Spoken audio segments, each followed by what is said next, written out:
بسم الله الرحمن الرحيم magacaygu waa Cabdinaasir Maxamed Cabdilaahi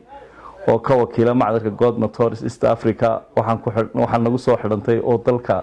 shirkado badan ayaa dalka ka shaqeeya oo gaadiidka waxay kala yimaadaan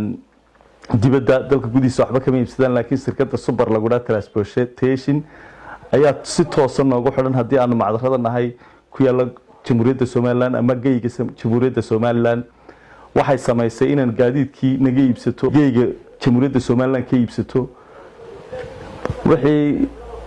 shaqaalaana waxay ka qoratay dalka ka qoratay waxay nagu dhiirigelisay mar labaadaan ku sii dhiirigelinay baabuurtii oo ay naga iibsatay quality-gooduna la bariwan yahay annaguna aan u ballan qaadnay inaan u keeno baabuur